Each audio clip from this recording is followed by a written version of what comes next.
Mr. Utley of Be the Bridge. And so now I turn it over to you, Mr. Utley.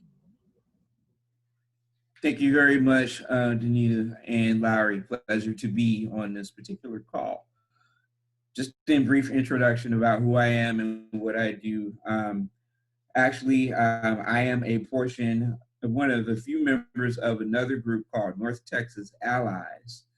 And we have adopted Latasha Morrison's Be the Bridge book slash curriculum slash program as our primary teaching tool in their mission, in their ongoing mission towards racial reconciliation and unity amongst whites to Black, Indigenous, and all persons of color.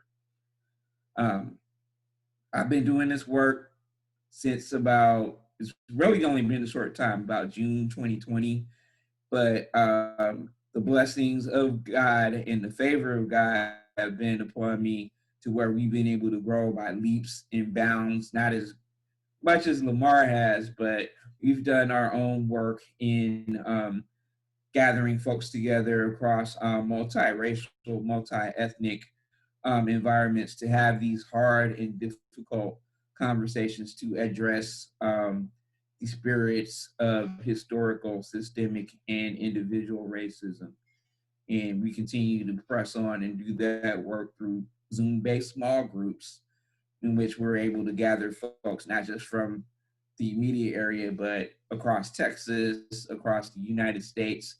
And we've even had connections overseas to where folks have been able to come in and join these conversations. And they have been very, very rich and fulfilling. And it's a pleasure to do that. And in that work, what we're doing is we are fulfilling Dr. King's, one of his dreams, in which he stated, of course, that he would like to see all men have a seat at the table of brotherhood. And in order to have that seat at that table, there's a lot of work that we as African Americans must do to allow those white brothers and sisters who have that heart and who have that mustard seed of faith to really step into these hard conversations, because they're really, really, really hard conversations once you start to unpack all of these things, you know, the white fragility, white privilege, and then all of those sorts of things. There is defense, of course. Some hearts just are not ready to really take that in.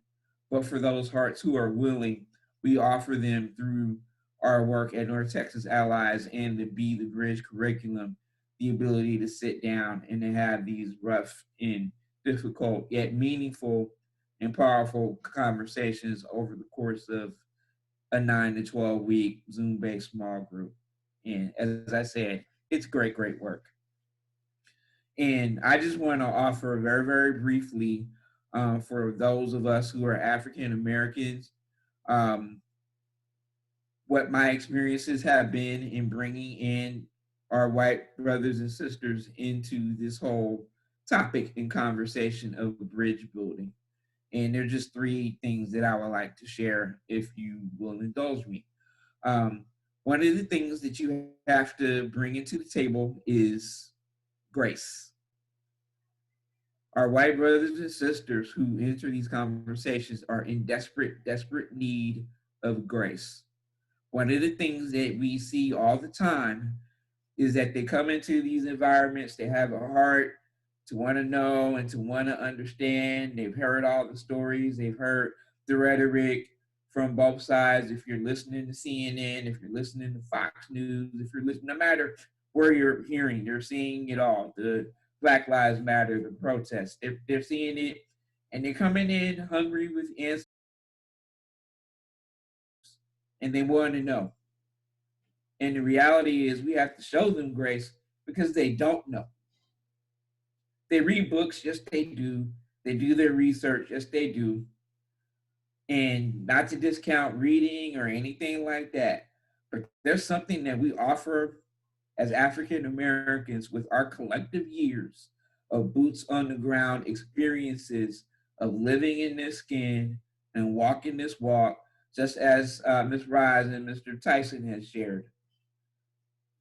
That knowledge, that tribal knowledge and experience is valuable to those particular folks.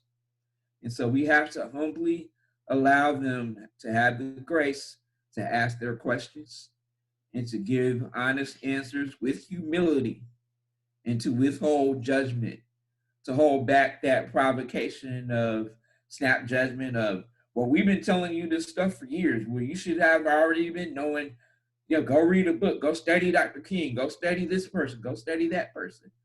They're coming to us humbly because they really want to know. And we got to offer them that grace and that mercy that God imparts in us so that they would know and that they would understand. It's going to take hand holding. It's going to take hand holding. And what I like to do is I like to pride myself as not being heavy on that snap judgment, anger, and provocation because they don't know, because they have a million questions. And so I think it's a good thing to walk with them step by step, hand in hand, moment by moment, to where we can be an open book and to peel open the backstage pass and to share the backstories of our experiences. Because without that, how else will they learn? How else will they know? And how else will they grow?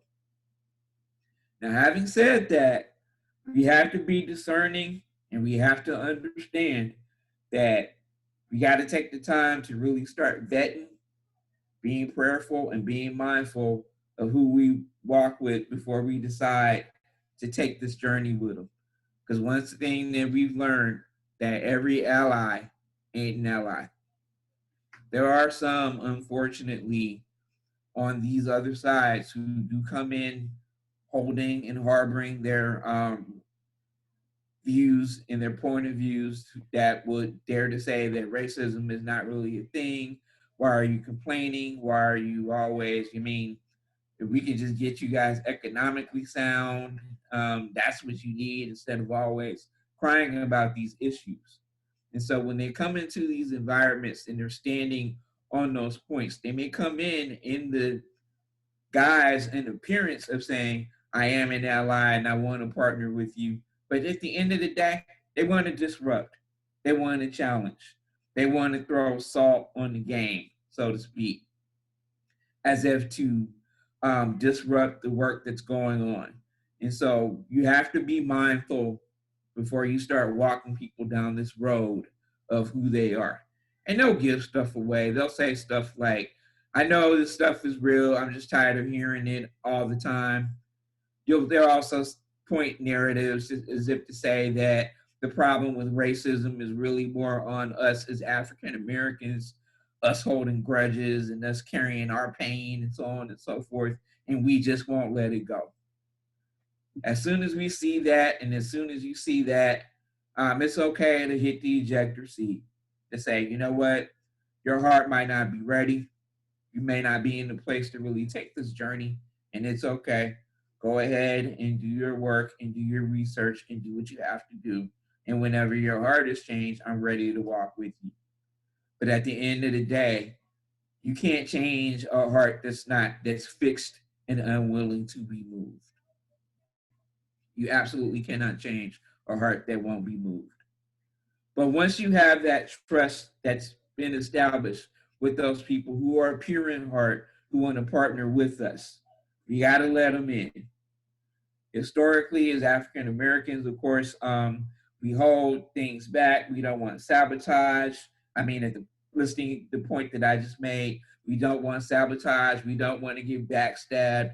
We don't want to have these infiltrators come and use these information against us. But at the end of the day, there's good people, there's good men, there's good women who want to partner with us. They do want to ally with us. They want to hear the experiences. They want to hear the stories that Ms. Rise has, Mr. Tyson has, and many, all the different African Americans and other people of color on this call. They're all great stories, and they all need to be heard, and they want to hear them. And we have to be brave enough to let them in to our hearts and into our minds and to share those stories. We do those principles, we can build these bridges, and we can have the day. And we're all sitting together at that table of brotherhood, just as Dr. King dreamt and has prayed for. Thank you. Thank you, Chris, for sharing your wisdom and your guidance as far as being the bridge, and what you've experienced are the best avenues to bring in our allies. When we first started this group, we told, the first thing I said to people were, you're gonna be uncomfortable, and it's okay to be uncomfortable. You're taking on something that you've never experienced, and you're gonna have to peel back the layers of your soul in order to understand what happens to my soul. And so we've prided ourselves in meeting people where they are, not forcing people to be at this level of understanding of their privilege, but just meeting them where they are and helping them take baby steps. So I want to thank you for that. So we're going to start this first section, and please